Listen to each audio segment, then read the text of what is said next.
And welcome back, footy fans, to another episode of Donnie's Disposals. I am your host, Coach Donnie Hess here, back with another waffle wrap up. Yes, ladies and gentlemen, let's talk WA footy.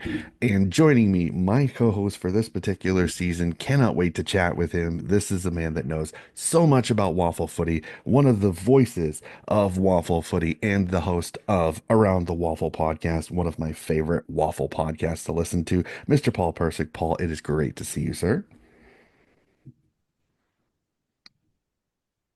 Great to see you, Donny, and very kind. Great to be on the show once again. And the season may have just begun, but already so much has happened, and it's an incredible time this footy season, especially in the WAFL, where the competition is already very close in both the men's and women's comp. And what's that old saying? We've only just begun. Yep, still early, but so much action, so many things to happen. But before we get into the footy, unfortunately, the Waffle has taken a bit of a hit this particular week with the passing of Peter Bezzusto. And I know Paul wanted to say some words for that. So Paul, I will hand it over to you about the unfortunate passing of Peter Bezzusto.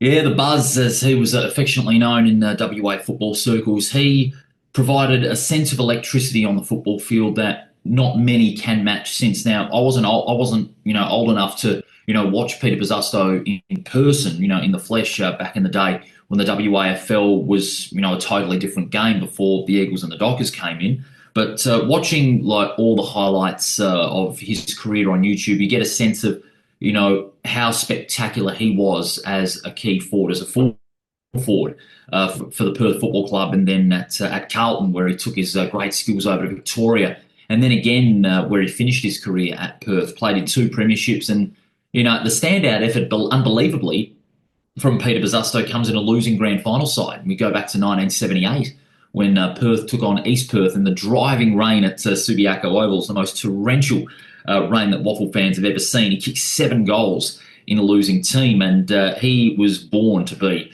a star. And even before that, he was a star, but that performance made him an even bigger star. And then when he debuted for Carlton in the VFL, he had an amazing first season, won the marking goal of the year, which is a rare double. Only two players have done it, and then won two premierships in his 3 years at Carlton in the early 80s. And he was a very popular after dinner speaker as well. And I even had the pleasure of interviewing him a few years ago on my first stint on Perth radio. And he was joyous. He was always upbeat about speaking about football. And he's taken way too soon. He'd been battling colon cancer for a number of years now.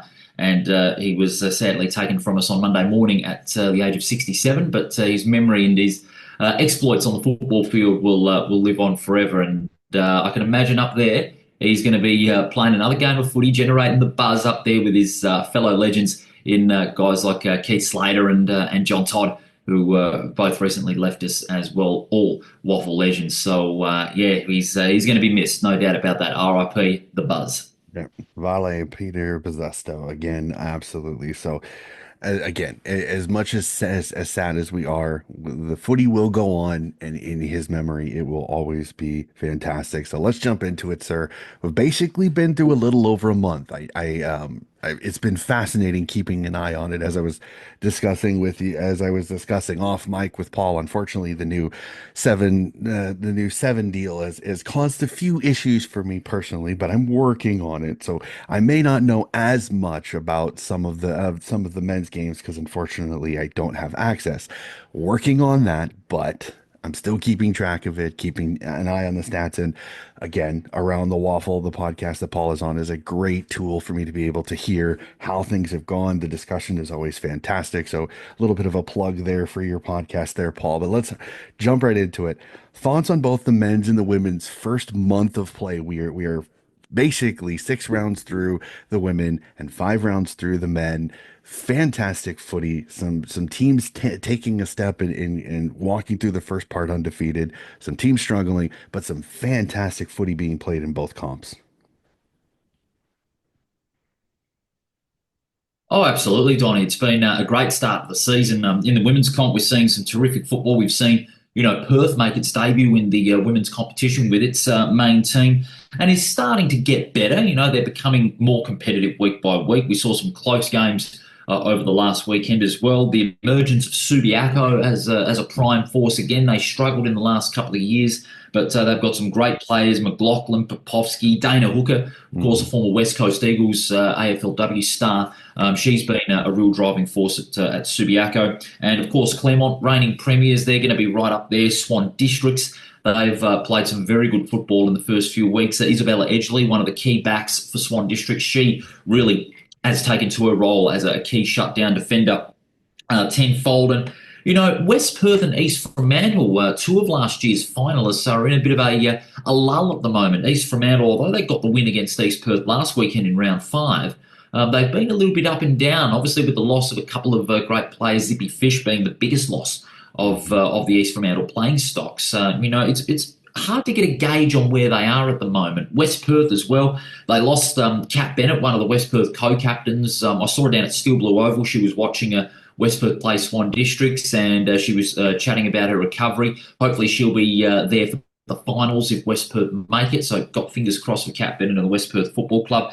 And we're also seeing sides like Peel Thunder get close to winning again. They did win in round one, and they've suffered three close losses since. But I like where the women's competition is going again. It's continuing to go up a notch. The competition will have its criticisms, but at the end of the day, women's football, I reckon, is getting better, slowly but surely. And we're having some great stars come over from interstate and switch clubs and really reinvigorate their careers. So it's been a very good start in the WAFL W competition. Of course, the biggest surprise out of that for me is Subiaco. Who would have thought we'd see them go 5 from 5 undefeated? And let me tell you, Hmm. the clash that they're going to have in round seven at Yep. Sullivan Logistics Stadium is going to be an absolute beauty. Dare I say it?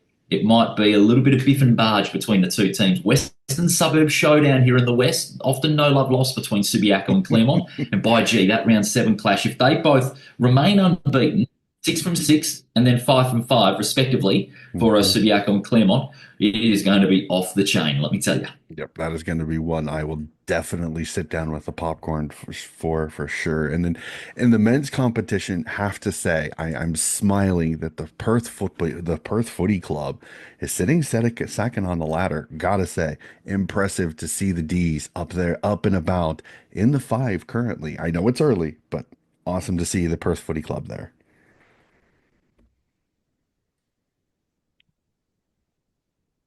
It is great to see a competitive Perth. A competitive Perth is good for the competition, given where they've been over the last 15 years or so.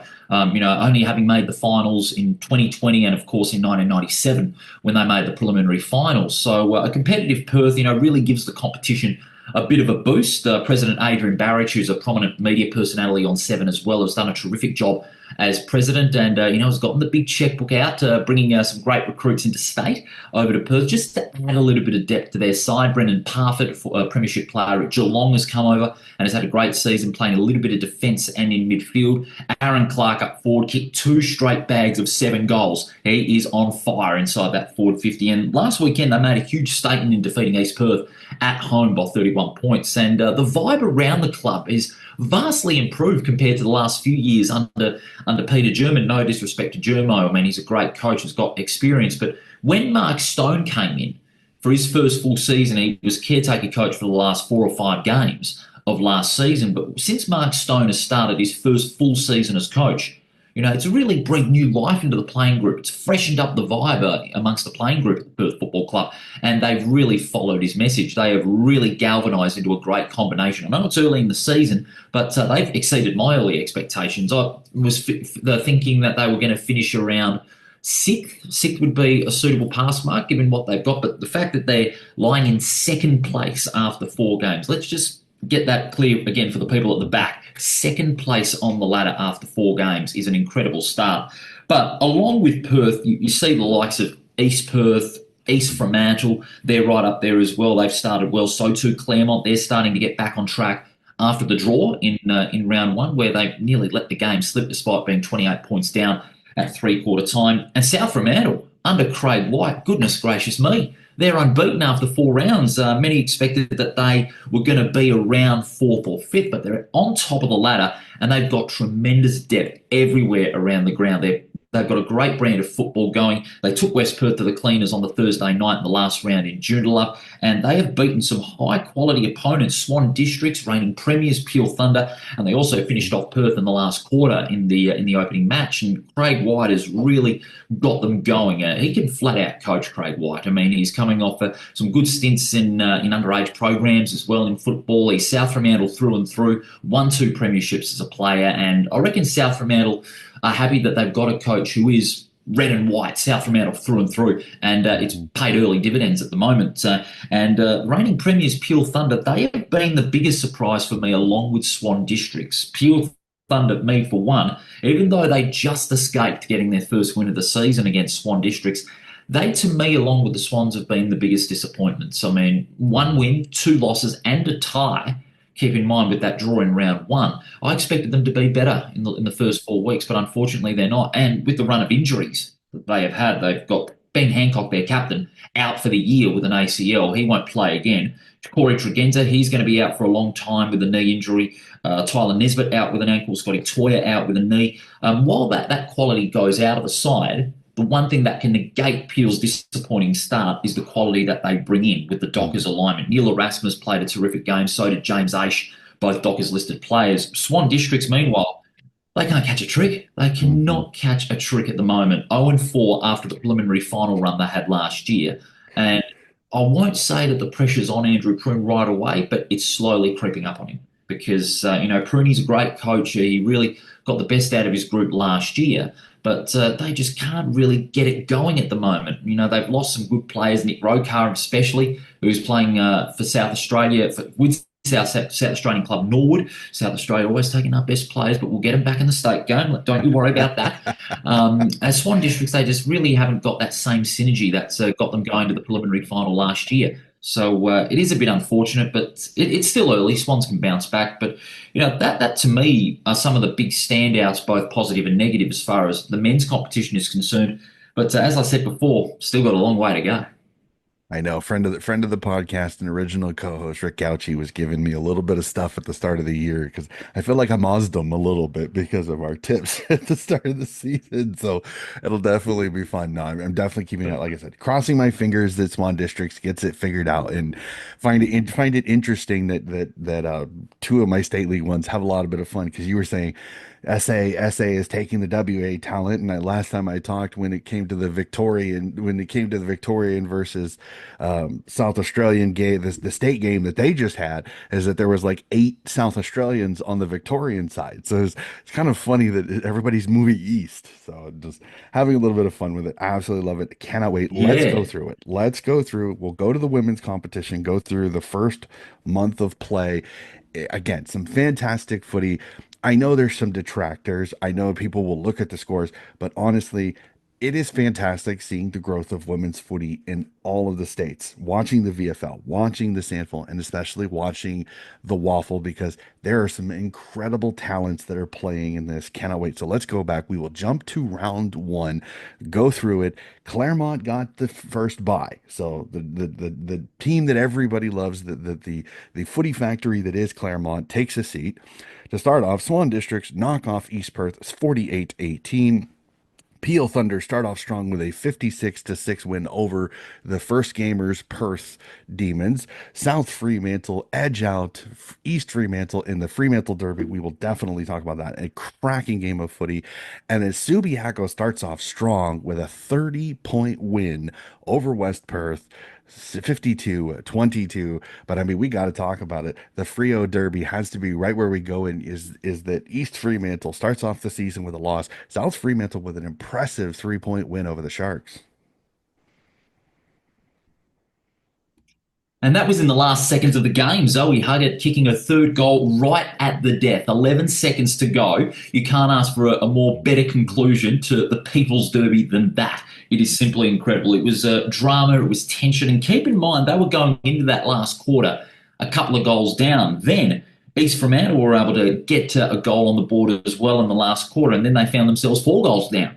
And unbelievably, the Bulldogs in the last 15 minutes just kept piling on goal after goal, and South Fremantle started off with a bang. I mean, opening the season with the People's Derby and opening with a last gasp finish, that the way it finished, if that is anything to go by, future clashes in the WAFL W comp between these two teams, the two greatest rivals in WA football, both men's and women's football in West Australia, if they clash in a final, goodness gracious me, it's going to be off. They did so in the prelim a couple of years ago.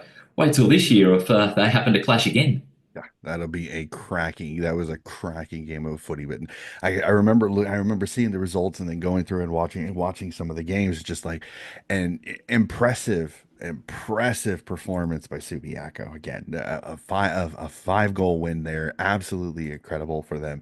And little did we know at round one how impressive the Subiaco team would be as the weeks go on. So we'll jump to round two as Swan Districts get the lovely task of taking a seat. So Claremont joins the fray as they start off with a nice win over West Perth, 36-11.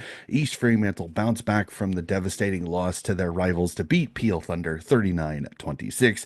South Fremantle keep it going with a smashing of Perth, 50-7, and Subiaco 2-0 as they knock off East Perth, 48-20. I'm looking at it, that Peel Thunder East Fremantle game.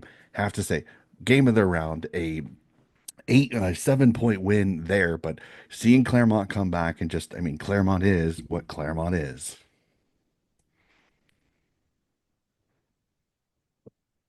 Yeah, Claremont, the reigning premiers for a reason. They towed up West Perth. They set up that victory with a great start in the first quarter, and they just never looked back. Jamie Harkin, who's the reigning back-to-back Dara Kerr medalist, picked up where she left off, another 20-plus disposal game. But what's impressive to me about that Claremont midfield is that they've got great support that continuously perform.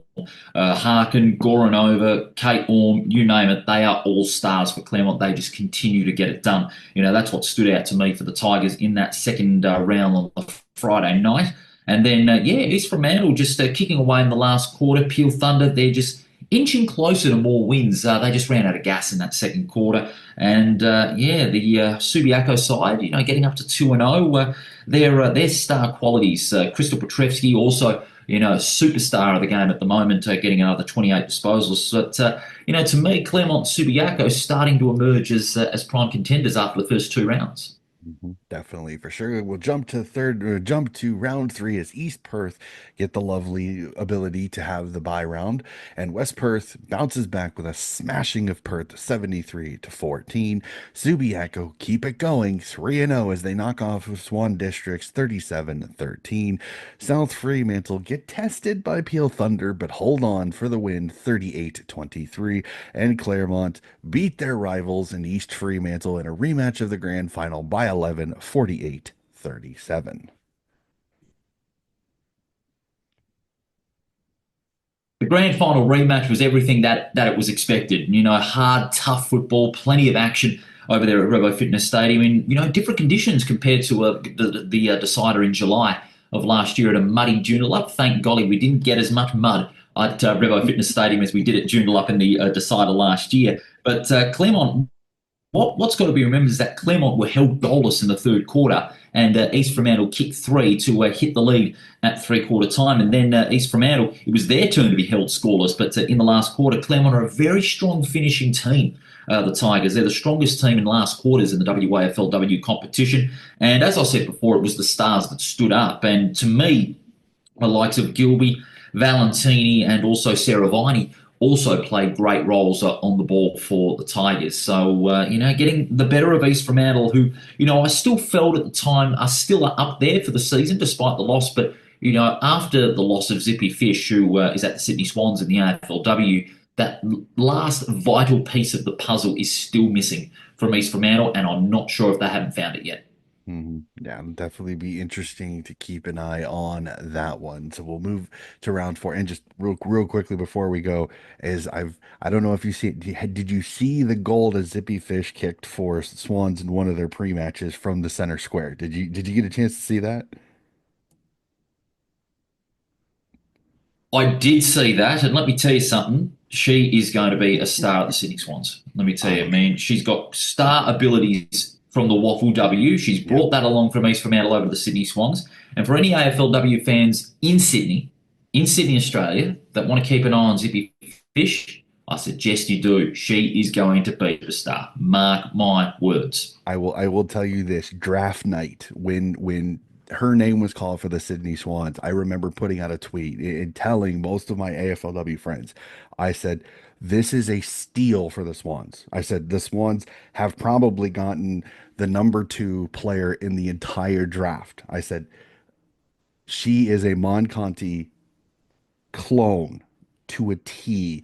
You are going to love her. She's going to be so much fun. And man, have they absolutely embraced her. And then to see that goal, I was like, I cannot wait for AFLW to start already because I cannot wait to see Zippy Fish and hopefully a fully healthy Chloe Malloy in that midfield for the Swans. I cannot wait. So having my little Swans moment there, I apologize. Back to waffle footy, back to the W competition. We'll go to round four where we see East Fremantle put a little bit of scare into Subi, but they do just enough as the Lions get the win 34-20.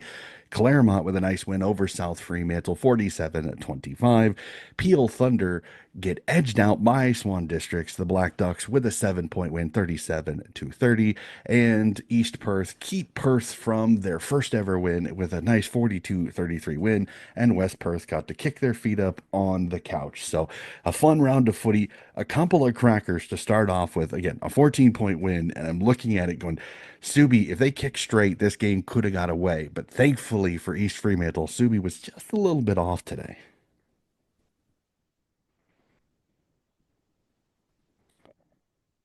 Yeah, Subiaco, they were off in front of goal, 14-34, but their contested ball really told in that last quarter when East Fremantle just started to put on a little bit of extra pressure. But the one that really stood out most for me was Perth and East Perth. East Perth stopped in that last quarter. They withheld to a standstill in that last quarter, and Dethlefson, the former Subiaco player, got 3 goals for the Demons. If that game had been played for another 5 minutes, Perth would have won the game. Mhm. If that had been played for another 5 minutes, Perth would have pinched the points. I'm saying it right now because that last quarter, they all of a sudden hit the afterburners and really piled on the goals. They peppered the goals all throughout that last quarter through Dethlefson, Haynes, and Grage. Unfortunately, they just ran out of time, and that was, I reckon, it was the best performance, the best quarter I've seen from the Demons. They haven't been able to put together a full game yet, but don't expect to right away because you're in your first season and you're just still gelling as a playing group in the main WAFL W competition. So Perth, that was their best quarter, that last one. They just ran out of time in the end and couldn't, and were not able to pinch the game. Yep. Yep. Which is fantastic because you're seeing progression. And I think I know in the back of my head, I'm going, I think Perth will get their win this year. I really, really do. I think they're starting to progress. A fantastic performance. Again, to hold a team to no goals in the entire fourth quarter, like I agree with you. It's time just ran out on him, but it's a great sign to see that. So, and we'll get through it. The last round that has played through the Waffle W season so far, we'll go to round five as the Sharks get a win over the Royals 39-10. An absolute cracker, a 5-point win by the Black Ducks over West Perth 42-37. I know that for the longest time, can I still keep it? I'm gonna keep it the Gauchi Persic Cup. We'll keep it since Swan Districts, West Perth, we will keep it. Despite Rick not being on the podcast, we will keep it. So the Swan Districts get a win 42-37. Peel Thunder fall to Claremont 66-42. And Subiaco bounce back from a tighter game and with an impressive win over the Bulldogs 47-10. So I know it's not easy to talk about as the West Perth man that you are, but Swan Districts just doing enough to get it done to beat your beloved Falcons.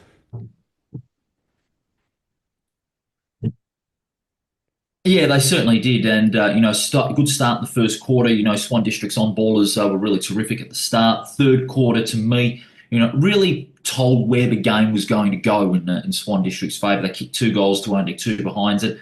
I'd like to suggest an amendment for the Gauchi Percy Cup. At least Swans have been able to even the ledger because if West Perth crushed Swan Districts in the men's comp in round one, and now the Swans have evened up the ledger. So I'd like to say 1-1 in Yep. all forms in 2025. But in all seriousness, Swan Districts just did enough. They held on from a gallant West Perth side. Van and Heaver kicked a couple of goals late. but it just wasn't enough. They just weren't able to convert their chances inside 50. When you consider West Perth had four more inside 50s compared to Swan Districts, but the Swans held their nerve and held on for a well-deserved win.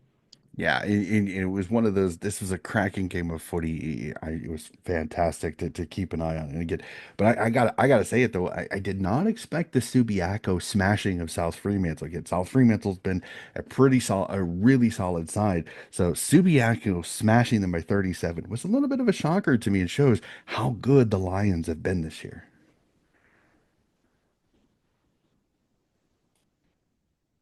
No, you're absolutely right. This was a clash billed as two sides that could potentially finish in the top two in 2025. But no, Subiaco just put them to the sword all day. The Bulldogs, their heavy reliance on Zoe Huggett as their prime goal scoring forward was well and truly exposed. They had a couple of players out with their injury and or state team commitments. If you remember, the state game is taking place this coming weekend. So they had a couple of players out there. Subiaco just dominated in every main facet of the game. They even had 24 more inside 50s. And if you have 20 or more inside 50s, 10 times out of 10, you're usually winning the game. And, Subiaco, they just got it done in all areas and they deserve to be where they are.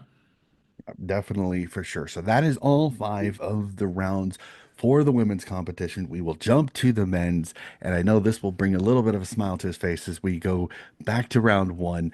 Men's competition, East Fremantle start off the competition with a solid win over West Coast, 131-82.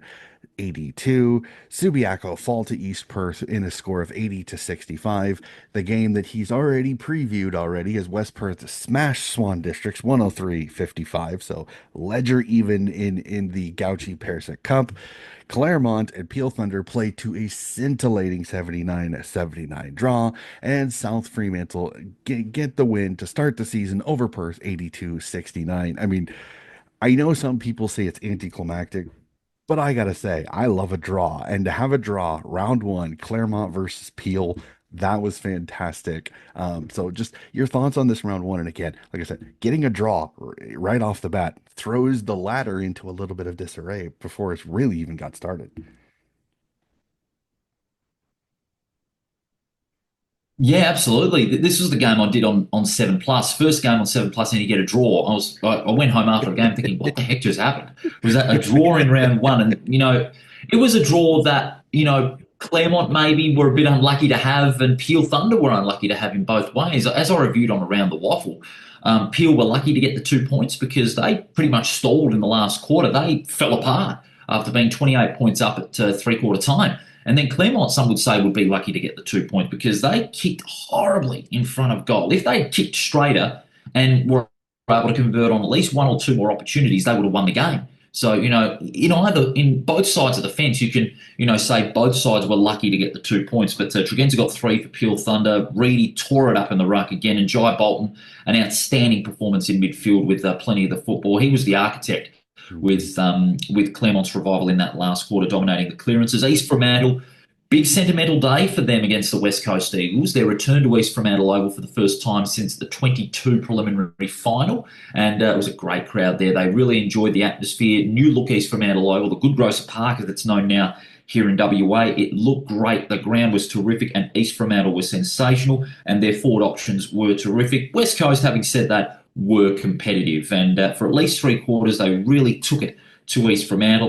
They were 6 goals behind at three-quarter time, but there was something there that West Coast, could still get up. But in the end, the last quarter, 6 goals to 4, telling for East Fremantle in their return home. And the West Perth Swan Districts game, I did not see West Perth winning at all. West Perth winning was one thing, but for them to smash Swan Districts 48 points at Steel Blue Oval, a Mhm. ground where it's very hard for teams travelling to Steel Blue to win very often. But Keitel with 6, Dixon with 3, and a big first quarter, 6 goals to 1, really telling an early upset, no doubt about that. And East Perth showing their class despite the loss of a number of players to South Australia, without Crowd without Schumacher, and without a couple of players who were still recovering from injuries last season. They got it done against the Subiaco side, who are in transition, but they played some really good footy for at least the three quarters, and it was a tight one up at Lap Lane. Perth led by a few goals at one stage, but the Bulldogs, better experience, better class, under lights at Mineral Resources Park. They got the job done, and Trey Rusco, who's a former West Coast Eagle, he's come over to South Fremantle, has added new life in the forward line. he kicked 3 goals, and it wouldn't be the first time he would go on a goal kicking rampage. But a big opening round on April 5 with everything that you could ever want in an opening round of football. Yeah, a little bit of everything. Absolutely love it. Let's jump to round two, where we see Subiaco start off the round with a nice win over West Coast 92-73. South Fremantle smash Peel with a huge win 80-31. Claremont doing the same to East Fremantle 117-37. East Perth goes hold my beer, we'll do it too, as they get a 97-42 win over Swan Districts. And then the competitive under 2 goals, fantastic game between the Falcons and the Demons as the D's get their first win of the season, 61-50. I mean, the theme this round is destruction with so many blowouts. But Purse says, no, no, no, no, no. Let's play at least a competitive game at the end against the Falcons to give something for the podcast to talk about. Because as much as I love a team playing well, man, this I don't like rounds where all the games are destruction because there's less to talk about. Yeah, it wasn't the best game to be honest, because there was a lot of dew on the ground. It made ball handling pretty slippery, but Perth they were able to convert on their opportunities, and West Perth they just looked absolutely lackluster that night. I sat in the stands watching the game and could only just hang my hand on my head. It was. It just amazed me how many targets West Perth missed. They couldn't get the basics right. It's as simple as that. Perth, they just got everything right. Parfitt and Davis had plenty of class when they had the ball in their hand. Tyler Keitel got 4 for West Perth, not with 2, but they were the only reliable weapons up forward. The Demons had a greater scoring spread. It's as simple as that. That's one of the many factors that got them home. East Perth, we didn't expect them to be 2 from 2 after, the loss of a lot of class in that AFL calibre midfield that East Perth have been known for in the last couple of years. But a big last quarter for them, 6 goals to 0 in the last quarter. Swans pretty much just packed up shop in the last quarter, and Sebek Kweku came back from injury, and after being delisted by Peel Thunder, he came back. He's got a new lease on life at East Perth with 3 goals. He was terrific. And gee, Claremont, what a way to turn it on, responding from, nearly kicking their way out of the game in round one. They demolished the former premiers by 80 points. And like East Perth, I've been very impressed with their new look forward line. Kieran Gowdy, who's made a prime switch to be one of the number one forwards. Jaden Hunter, who was a former Perth player, got drafted to Essendon, didn't play a game, and then he's got picked up by Claremont, made the most of his chance under Ashley Prescott. And Zach Mainwaring, a live wire in the forward line. Of course, one of a very famous football family, of course, led by the late, great Chris Mainwaring. But Zach is really making a name for himself at Claremont in the last couple of years. And on Saturday in the second round of football, he really took his chance. And Peel Thunder that day, I did this game, and I've never seen a reigning Premier side look more ordinary.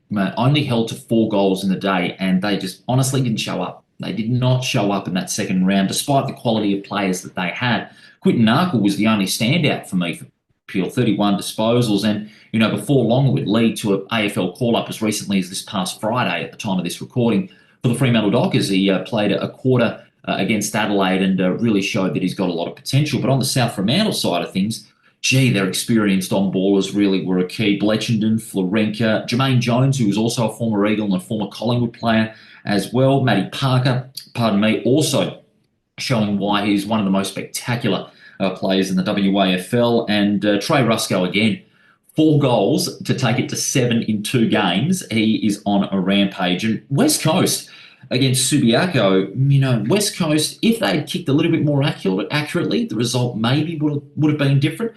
And in changeable conditions over there at Mineral Resources Park, they really gave a good account of themselves against the Subiaco side who, as I said before, lost a lot of experience. They've got a lot of young kids out there, but Ryan Borchett really led the charge with 5 goals. And I like the work as well of Josh Robbins. He's a really polished young midfielder who's got great discipline, good balance when he's got the ball in his hand, and delivers very well to his targets up forward. So I was very impressed with him. So, yeah, the second round, the theme of blowouts, not all of them, but, it's starting to take shape after 2 rounds. Yep, and still two more rounds to go, so the ladder changes just the tiniest bit. So let's jump to round three, as you see a little bit of a shocker to start off the round as East Perth knock off Claremont by 11, 65-54. East Fremantle with another smashing of Peel Thunder 103-41. South Fremantle edge out the Swan District 69-58. Perth get another win over West Coast 99-63, and West Perth end the round with a nice, impressive 60-point win over the Lions. Looking at this, again, a couple of absolute crackers to start off the round. Again, man, you feel like Swan Districts has just been snake bitten. They just can't seem to find a way to get these wins. And Perth two in a row after a disappointing loss in round one.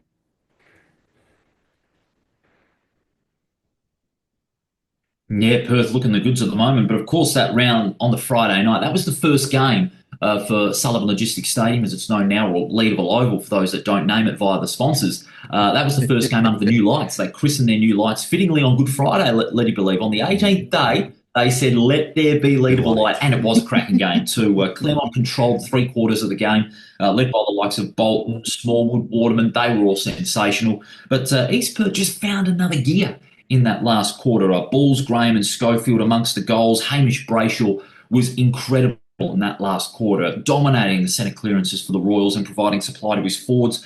He really got some great run burning off the midfield. He was incredible, along with the likes of Stanley Wright and Tom North, orchestrating that great turnaround for East Perth under the lights. And I said at the time, Peel Thunder could not suffer two smashings in a row and be that bad. I was wrong. I mean, it was a deplorable performance by Peel Thunder at home, against an East Fremantle side who, okay, they're without their experience as well, but they've got a lot of good players out there. Zato, Harry Marsh, and Jared Jansen, who each got 3 goals, but, they were just completely outplayed. And think about this, they had 40 more hitouts than East Fremantle and still lost the game. Liam Reedy, who was, monster ruckman in that forward line, they just couldn't go with him. Simple as that. They just couldn't go with him. And they had a bad run of injuries that day. They lost a heap of players that day. They lost Tregenza and they lost Hancock, the captain. As I said before, he's done for the year with the ACL. But East Fremantle, they just clicked into gear from the start and weren't going to lose that game after quarter time. You just felt that East Fremantle were going to go on a rampage, and that's what they did. And Perth against the West Coast Eagles, this is a pretty good game. The 36-point margin wasn't that very flattering to some, because it was only 1 point the margin at half time. And, doing that game on 7 Plus, I was chatting to my colleagues and thinking, okay, we could have a contest here. The Eagles are looking good. But as has been the habit, the Eagles just not able to keep it going for 4 quarters.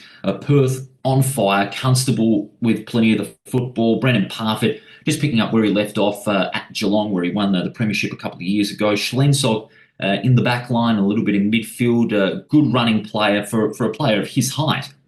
I thought he really was the unsung hero, but it was the Aaron Clark show. Let's face it. It was the Aaron Clark show that day. He kicked 7 and he was on a roll. It's his best haul since kicking 8 against West Perth at Lathlane last year. And for West Coast, Shanahan and Champion each got a couple of goals. And I was impressed by the game of Rhett Bazzo from the West Coast Eagles as well. He really provided good options for his forwards. So he was looking very good there. Swan Districts and South Fremantle, that one I found very, very interesting, because South Fremantle, they were in control for 3 quarters. Rusco kicked another bag of 5 to really make it threat for the Burning Nail medal. But, Swan Districts, again, they played catch-up football in the last quarter. And whenever you're playing catch-up football, it does tend to bite you a little bit. You don't seem to win games when you're playing catch-up football. And they really found a gear in the last quarter, but, 11 points was the best they got that day, despite the work of Shellcraft, Cipro, and Jesse Turner. And, West Perth, they just love to dish it out on the road. They haven't played as well at home, but somehow on the road, they seem to get it done. They seem to play a little bit better on the road at the moment. They just absolutely dished it out to Subiaco that night. 60 points. Meadows played in that game, 35 disposals, sensational. And considering they were without Aaron Black, and still are, because he suffered an injury to his ankle, and his hamstring, I should say. And he's had a bit of precautionary games out of the West Perth side. But Luke Meadows, he was sensational. Rowan Steele, he's played a couple of league games, made his debut in round 1. He played some really good football. Riley Sprigg in the ruck. He won his battle against Mayo in the ruck. But then again, Subiaco are very short on ruckman, especially since they've lost a couple of experienced players. Greg Clark didn't play in the game, who he sat out with an injury. So Subiaco short on quality in their midfield, and West Perth just exposed them. Simple as that. And a 60-point margin, really gave us the indication at the time that West Perth had made another big statement, but still a hard side to gauge at the moment, even with a win like that. Yeah, no, 100%. And we will go to the final round that has been played, round four, this last weekend. And man, did it dish up some interesting results. We'll start off South Fremantle get a win over West Perth 91-64. Claremont get an impressive win over West Coast 124-72. Peel Thunder edge out Swan Districts in what I can only consider to be a very interesting score. I'm interested to hear your thoughts on this one as a 53-48 win over Swan Districts.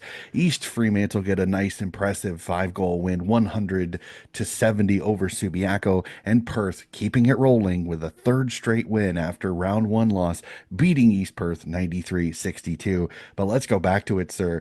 I mean, I'm looking at this score and I'm almost going like, was this a great game of footy because it was close, or was this a disastrous game of footy considering combined these two teams kicked 23 behinds? Yeah, if you look at on accuracy alone in front of goal, you would say it wasn't a good game. But sometimes low scoring footy can be good footy as well because, I there agree. was a lot of contested ball, a lot of great passages. But there were some good marks as well taken by the standing captain, Jack Sears, who played his first game as captain after Ben Hancock went out. Kicked 3 goals, including the game winner with 6 minutes to go. Because when you look at this game as a whole, Peel Thunder, they controlled it right from the start when you're looking at it.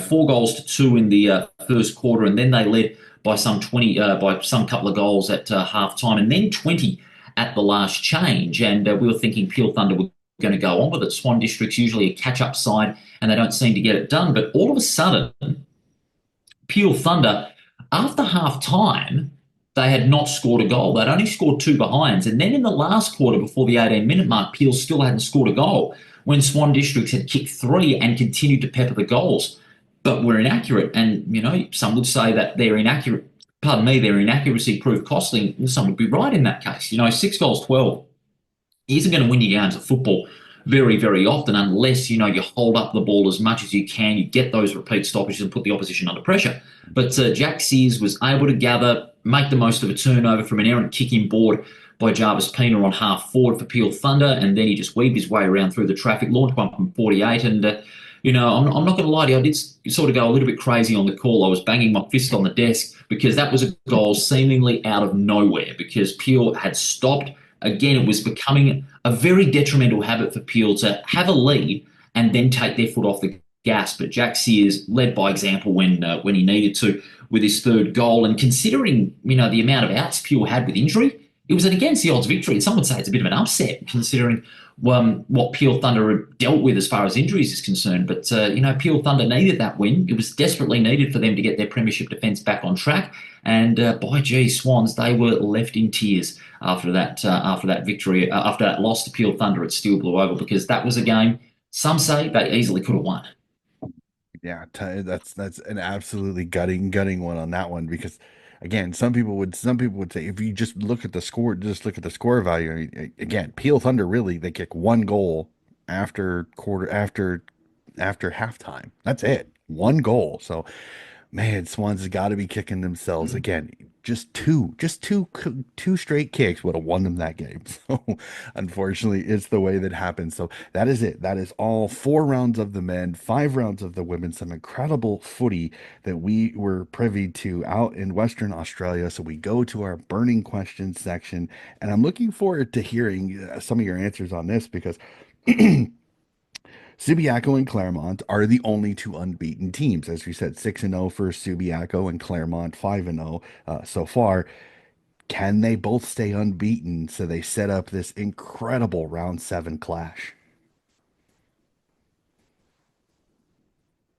Well, I think it's a certainty that they will. I mean, for one, Subiaco have got the bye in round I was six, I just but noticed they've that. also Yep. got Perth. Claremont have got Perth in round 6 as well. But But one thing we must consider, there's no WAFL W action next week because there's the state game coming up at the Adelaide Oval on Saturday at about 11:15. So we take on the best from South Australia. So there's a little bit of a break in between. But Claremont and Perth, I reckon Claremont will get the win there, and that will set up a huge game on the 17th of May. For Subiaco and Claremont, the two unbeaten sides in the competition. So the answer to that is a big yes. I mean, that's a certainty. I mean, you can write that down. Subiaco and Claremont will go into round seven unbeaten, and dare I say it, we might see an early grand final preview that day. Wouldn't be surprised. Would not be surprised at all. And then I don't like going to the negative, but we'll discuss it again. It is fantastic to see the Perth Footy Club's women's side, but unfortunately, like a lot of first year seasons, they've struggled a little bit. Can they get a win? Because I know we're seeing progression. We're seeing the team play a little bit better each and every round. Can they get a win before the end of the year, or is this going to be a long year for these Waffle W fans? I don't think the Demons fans should panic. I mean, it is their first season after all, and we can say whatever we like about the game, but to me, I think Perth will get that first win this year. It's just a matter of when, because they're still finding their feet as a Waffle W side. It never is easy to go into a competition and expect to have plenty of wins on the board. That puts extra pressure on the side. I think what Perth have done very well is just set little goals week by week. You get your first goal, you get a couple of goals, you have your most competitive quarter, and then you have your most competitive game. So what I've liked about Perth, the playing group, the coaching staff, is that they're setting small goals and they're achieving them week by week. So before long, they'll be able to play a complete game, achieve those goals, then that big goal of getting that first win. So it'll come. And I don't think Perth fans should panic and don't, hold out hope for a big winning run because it is the first season. You'll get that first win. Even if you end the season with one win, you can still tick valuable boxes off that Perth checklist and build on those goals to set bigger goals in your second season in 2026. Yeah, 100%. And even if you don't get the first win this year, as you said, incremental goals will set it up. East Perth did the same thing with their first season in. They may not have won a game, but they win. You'll get it. It will come. And when it'll come, it'll open up more things. But again, like I said, fantastic to see the Perth Footy Club have their women's side. The entire Waffle W is complete. All of the clubs have a team in there. Fantastic. So we'll jump to the men's, and we are 4 rounds through, and we have one lone unbeaten team, and that is South Frio is the lone unbeaten. How long do you think they can keep this up? Or could this be a magical season for the Bulldogs? Or this is a tough competition. Where do you think you see their first loss coming?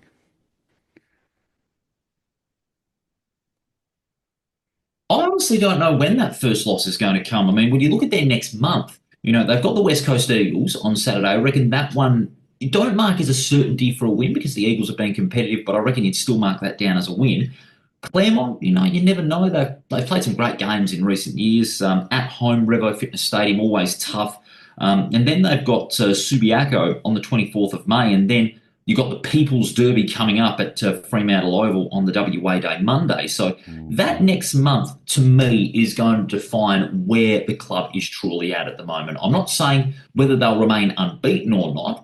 If they do, they do. If they don't, they don't. Mhm. If they lose one game or two in a row, so be it. They're still right up there. I like what they've done with their recruiting. I like how Craig White has galvanised the team back into a good winning combination at all ends of the ground. I like what South Fremantle have done, each game. They've been able to, really close out some good games of football in the last couple of weeks. Their round two win against Peel Thunder, I thought, was really telling in that big win over the reigning premiers. 4-0 is good. Will they remain unbeaten? If they do, they do. If they don't, they don't, like I said. But to properly answer that, the next month will really be quite telling. The games against West Coast, Claremont, Subiaco, and in the People's Derby. That will give me a proper answer. Yeah, I 100%. They get through this month still undefeated. The possibility is there, but some tough matchups. And as you said, the People's Derby, that's always a tough one because it doesn't matter where you are sitting at the sides. Rivalry games always produce some fantastic football.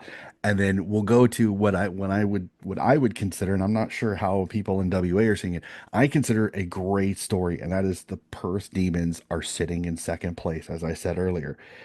For me, is this good for the competition to see a good Perth Demons side playing footy in the waffle competition? Oh, absolutely. A competitive Perth is really giving the competition a real boost, because everyone, has been seeing last couple of years, Claremont have been regular contenders. Obviously, Peel Thunder in the last few years, Fremantle alignment has played a little bit of help a little bit, but they get it done on the field. And that's the main thing that matters to me as far as Peel is concerned. East Fremantle, they've been right up there. East Perth, they've been a bit up and down, but in the last 2 years, they've been very competitive. Perth has been the only real side, with the exception of the West Coast Eagles, who have only been in the comp for about 5 years now, with the exception of 2020. They've been the only real struggling side. They haven't made a grand final since '78, haven't won a premiership since '77, and have only made the finals twice since '78. That being, of course, 1986 and three times rather, 1986, 1997, and 2020. But we're seeing a very good Perth side. They're really starting to turn the corner at the moment. Okay, it's still early in the season, and will they sustain it? Who knows? It hasn't been that way in the last couple of years when Perth have got on similarly good starts. But I'm not one to hold out hope, but I reckon Perth, can continue this very good run. Look at the players that they have got, the personnel at the Perth Football Club, and Coach Mark Stone has really got a great approach in the game. Every game's a new challenge. Speaking to him on Around the Waffle recently, doesn't beat around the bush, tells it like it is. He's not afraid to say that, his players, really needed a bit of a kick up the backside at the start of the year, to really say, this is what we need to do. The Perth Football Club wants to become competitive again. And, we're seeing it at the moment after 4 rounds. Can they maintain it? Who knows? But, to put, heart in front of head, I'd like to see that. It'll be good for the competition and, for the long suffering but loyal Perth Demons fans, to see Mineral Resources Park filled out, hopefully in September for a final. I'd love to see that happen. Yep, agree 100%. When you have these clubs that have a lot of lineage, you love seeing them be successful, especially in this situation. So, yeah, I've been fascinating keeping an eye on him and to see, like I said, rolling off three wins after that first season. Nothing but good for the competition. Absolutely love it. Cannot wait to see how the D's go the rest of this season. So let's get to it. We have tips. We will tip the next round. We have round 6 for the women and round 5 for the men, which I think could be fascinating. Some intriguing matchups on both competitions. So let's go to it. Round 6 for the women sees Peel Thunder face West Perth at Lane Group Stadium. Fascinating one here. Who do you like in this game?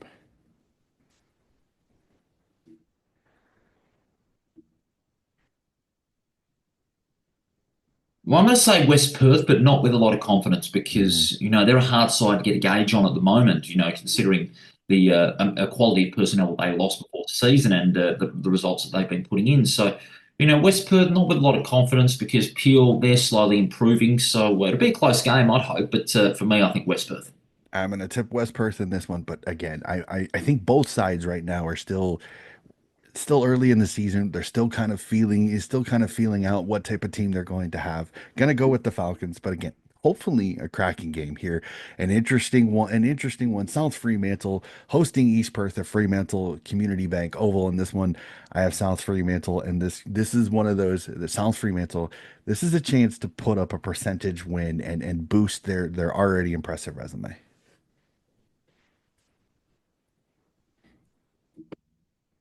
Yeah, I'll say South Fremantle as well, but I'd like to see East Perth give them a little bit of a scare. They've shown competitive glimpses so Mhm. far this year, but for me, South Fremantle will be too strong on the end.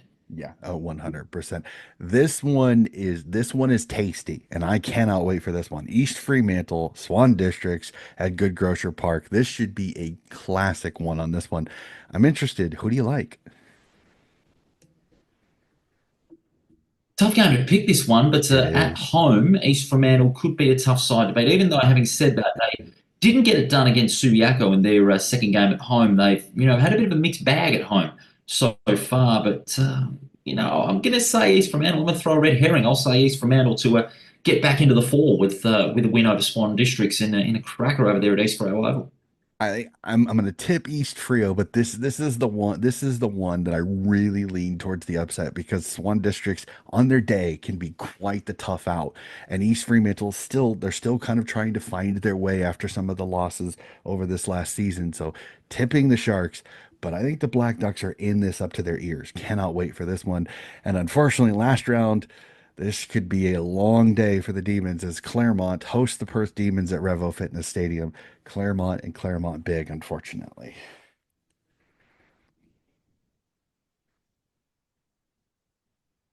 Yeah, I'll just go with a few words on this. Claremont by a big margin. And Subiaco get to put up their feet and watch the others go at it as they enjoy their nice little undefeated streak. Cannot wait for that. We'll jump over to the men's competition in a fascinating round five. This is going to be fun. Starting off Friday night under the lights, West Perth v Claremont, Health Insurance Oval. Fascinating one. I know as the West Perth man that you are, can they get it done over the Tigers, or the Tigers just got a little bit too much?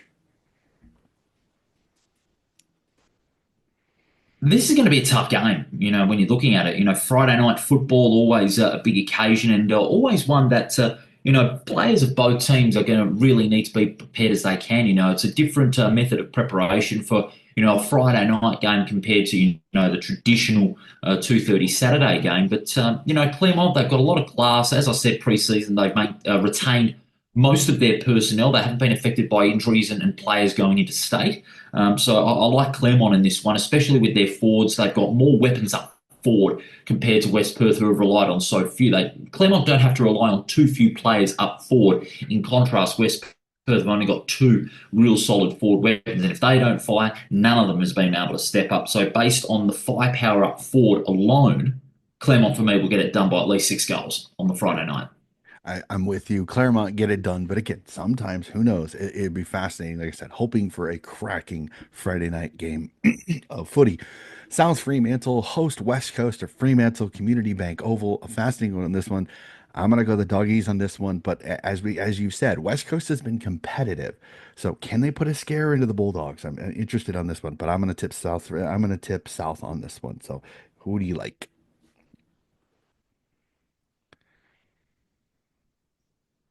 I'm going to go South Free on this one as well. I'll be doing the game on 7 Plus over there at the Port. And South Fremantle, I reckon they'll go 5 from 5. But I'd like to see West Coast put up a good fight. They've been competitive in glimpses this season. But, for me, South Fremantle got too much depth, too much class, too good all over. And it'll be a Bulldog win. And they'll go 5 out of 5. It'd be definitely fun for that one. An interesting one at Sullivan Logistics Stadium. We see East Perth hosting Peel Thunder. I'm fascinated on this one. Who do you like? Because I don't know what Peel we're going to get. And East Perth again. It's always fascinating how the Royals will go. So who do you like in this one?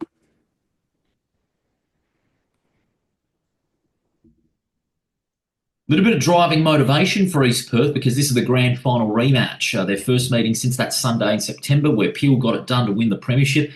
Peel Thunder, we don't know, what sort of Peel Thunder is going to show up. Because they're very unpredictable at the moment. Tie, 2 losses and a win. East Perth, despite the loss to Perth, are still going to be right up there. They're a very good side. I reckon that loss to Perth will just serve as a blip on the radar for me, and I reckon East Perth will get it done by a couple of goals at least. I reckon it'll be a good game up there at Leederville. I'm with you on that one. East Perth on that one. I'm not confident in Peel Thunder's form right now. I want to see that settle out a little bit. So East Perth for me. Fun one, Resources Park as the Perth Demons host Subiaco in this one. If you haven't told by how I've answered this, I've almost become an uncloseted Perth supporter. Not that I am. Not that I am. Okay. I've told many people both for the WAFL and the Sample, I'm not going to pick a club. I'm going to be neutral.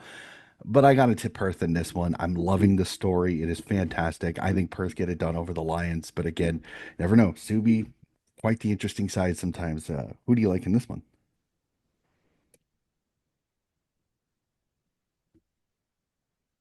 I'll say Perth as well, but you never know with this Subiaco side. Even though they're a young side, they could spring a surprise. But having said that, for me, it's going to be Perth. I reckon they'll continue on this good run they'll have, and they'll get their fourth win in a row. And last but not least, Steel Blue Oval sees Swan Districts hosting Free East Fremantle. Can the Ducks get it done, or will the Sharks come in and keep the O in the win column for Swan Districts? Who do you like?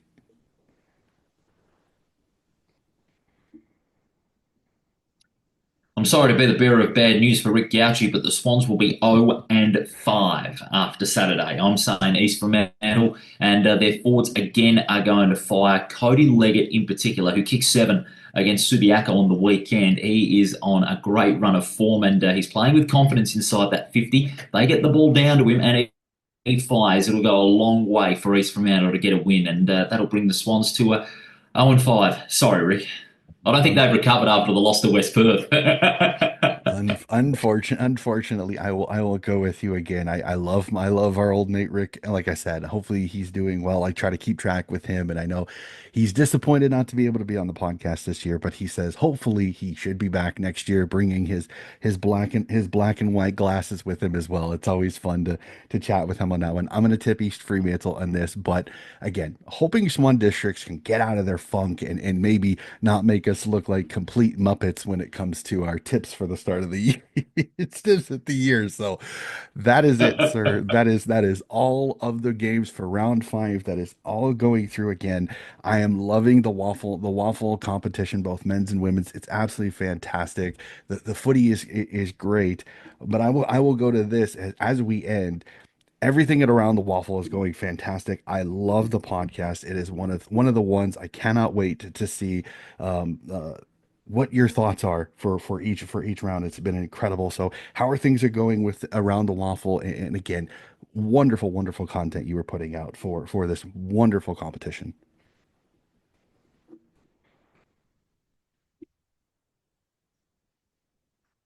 No, I really appreciate it. It's going quite nicely. Obviously, we're finding our feet with the new format on streamer.com.au, and a lot of work really goes into it with Ethan and I, and not just on the air, but also behind the scenes with the content that we put together. And if I may, I want to send a shout out to Ethan Roth, my wonderful Around the Waffle co-host. He's going to be making his league debut on 7 Plus. He's alongside yours truly for the South Fremantle West Coast game. He's been calling Colts and Waffle W over the last couple of years, and he finally gets his chance to do it in the big league. Let me tell you, he is going to be one to hear on Saturday against with the South Fremantle West Coast game on 7 Plus. He's making his debut, and all the best to him. He's going to have a lot of fun, and how fitting as well from a personal point of view. He shares the box with his Around the Waffle co-host, and I did warn him. If the game gets closer, I may get a little crazy. Absolutely love it. Well, wish him best of luck from me. Again, I love what you guys do on the podcast, the interaction, the chance that you have, the interviews, so much fun. Like I said, I look forward to it. I have it on my automatic downloads on my iPod, and I listen to them at work and just enjoy the insights that you bring to the competition. Again, unfortunately, the new deal with 7 Plus has caused me a little bit of a headache, but having that ability to hear your guys' breakdown and what you kind of think of it really has helped me kind of stay up to date. I keep track of the statistics over the weekend. Trust me, my coworkers over here find it fascinating how much footy I have to keep track of, and it's been so much fun. So that is going to do it for the podcast. Again, Paul, thank you so much for hopping on the podcast. It is always great to sit down and talk waffle W footy with you.